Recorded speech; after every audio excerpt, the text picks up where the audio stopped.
আমি খেটে খাই বাবু, বুঝলি? আমরা কোন দিক কোটা কোথায় জানি না। আমরা এত সব জানলে কি এত সব হইতো? মেয়েটার বৌদি, ওর ছোট ছেলে আছে, ওর ঢাকা, এটা ও তো দুধ দিচ্ছে, মায়ের দুধ, ওর দুটো এখন বাচ্চা আছে, তার অবস্থা কি হবে বলো তোমরা? তোর বেটার লেগে চিকিৎসা করেছি, তবে তো বউ পেয়েছি, তবে তো এখন লাঠি পুতি আমার আছে, ওইগুলো কে দেখবে?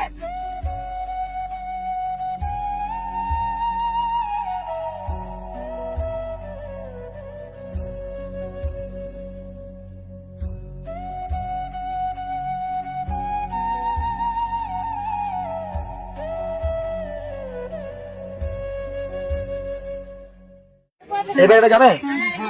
বস্তা যাবে, ব্যাগ যাবে।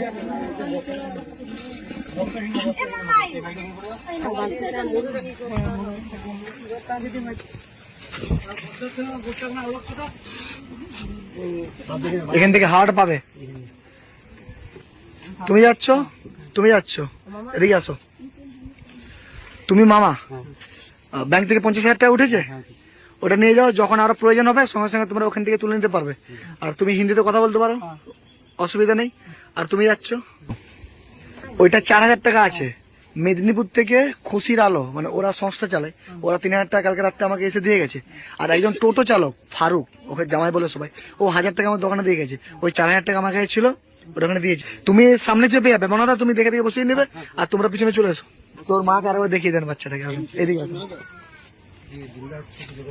এই দেখো বাচ্চাটাকে আবার দেখে নাও। দেখেছি।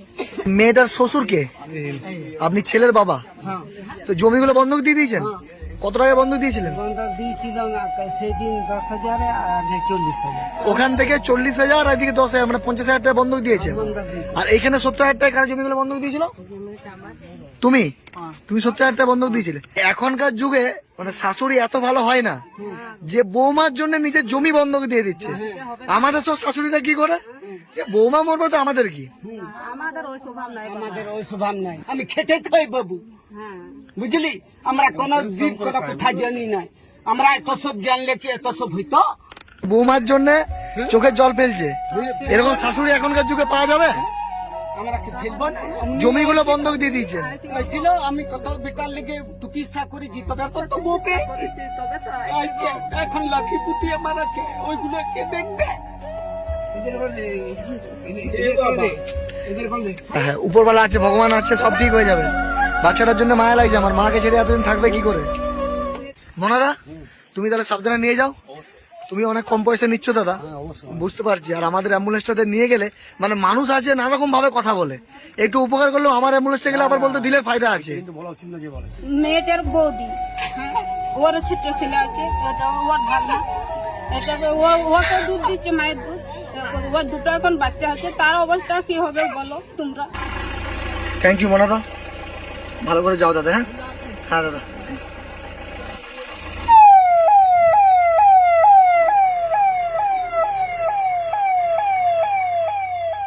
পুরো গ্রামবাসী এখানে আছে। আমরা দুদিন আগে একটা ভিডিও পোস্ট করেছিলাম, সেই ভিডিও দেখে হাজার হাজার মানুষ এগিয়ে এসেছে।